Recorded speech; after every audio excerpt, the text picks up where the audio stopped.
పూర్వం మాండవ్యుడు అనే ముని ఉండేవాడు. ఆయన మహాతపస్సంపన్నుడు. వేదాంగాలను అవపోసన పట్టినవాడు. సకల పుణ్యక్షేత్రాలను దర్శించినవాడు. అలా సకల తీర్థాలను సందర్శించిన తర్వాత ఊరికి దూరంగా ఒక ప్రశాంతమైన వనంలో ఒక ఆశ్రమాన్ని ఏర్పాటు చేసుకున్నాడు మాండవ్యుడు. ఆ ఆశ్రమంలోని ఒక పెద్ద చెట్టు కింద శీర్షాసనంలో ఘోరమైన తపస్సుని ఆరంభించాడు. మాండవ్యుని తపస్సు ఉధృతంగా కొనసాగుతున్న సమయంలోనే అక్కడ రాజుగారి కోటలో దొంగలు పడ్డారు. ధనాగారానికి కన్నం వేసి ఖజానా మొత్తం ఖాళీ చేసేశారు. ఆపై రాజభటుల నుంచి తప్పించుకుంటూ మాండవ్యుని ఆశ్రమానికి చేరుకున్నారు.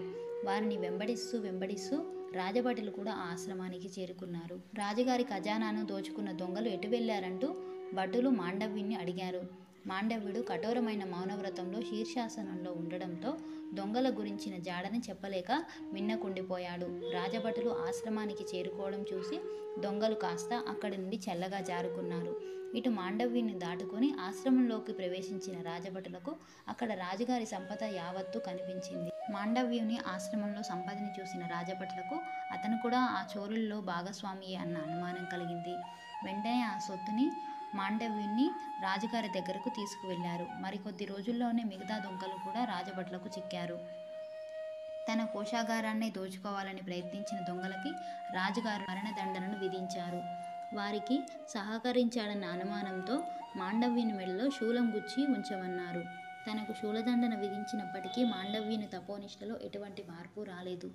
కారాగారంలో నరకయాతనను అనుభవిస్తున్న మాండవ్యుని దర్శించేందుకు ఎక్కడెక్కడి నుండో మునులు పక్షుల రూపంలో వచ్చి ఆయనను సందర్శించుకోసాగారు. శూలం గుచ్చుకుని కూడా చనిపోకుండా తపోనిష్టని కొనసాగించడం, ఎక్కడెక్కడి నుండో పక్షులు వచ్చి ఆయనను దర్శించుకోవడం గురించి విన్న రాజుగారికి మాండవ్యుడు నిజంగానే ఒక మహాత్ముడు అన్న నమ్మకం కలిగింది. మాండవ్యుని వెంటనే విడుదల చేయవలసిందిగా రాజుగారు ఆజ్ఞాపించారు. అపార్థంతో తలపెట్టిన కష్టానికి క్షమించమని వేడుకున్నాడు. అయితే మాండవ్యుని నుంచి శూలాన్ని తీసే సమయంలో దాని మొన మాత్రం ఆయన గొంతులోనే ఉండిపోయింది. అప్పటి నుంచి ఆయన్ను మాండవ్యుడు అని పిలవసాగారు. ఇదంతా నా ప్రారబ్ధ కర్మ ఫలితమే అంటూ మాండవ్యుడు ముందుకు సాగిపోయాడు. యథావిధిగా తన తపోనిష్టను సాగించాడు. కొన్నాళ్ల తర్వాత మాండవ్యుడు యమధర్మరాజును కలుసుకున్నాడు. యమధర్మరాజా, నేను చేయని తప్పుకి అంత శిక్షను అనుభవించేందుకు నేను చేసిన పాపమేమిటి అని యముడిని అడిగాడు. అప్పుడు యమధర్మరాజు, మాండవ్య మహర్షి, మీరు చిన్నతనంలో తోనిగల రెక్కలకు ముళ్ళు గుచ్చి ఆనందించేవారు. ఆ తప్పుకి ఫలితంగానే శూలదండన అనుభవించారు అని వివరించాడు యమధర్మరాజు. ఆ మాటలు విన్న మాండవ్యుడు కోపగిస్తూ, యమధర్మరాజా, చిన్నపిల్లలకు యుక్త విచక్షణ ఉండదని మీకు తెలియదా? అలాంటి వాని తప్పులకు తీవ్రమైన శిక్షలు విధించడం ఎంతవరకు భావ్యం? ఇక మీదట 14 ఏళ్లలోపు పిల్లలు తప్పు చేస్తే దానిని పెద్ద మనసుతో క్షమించాల్సిందే. అలా కాదని వారికి పెద్దలతో సమానంగా శిక్ష విధిస్తే అలా శిక్ష విధించిన వారికి ఆ పాపం చుట్టుకుంటుంది. అంతే కదా?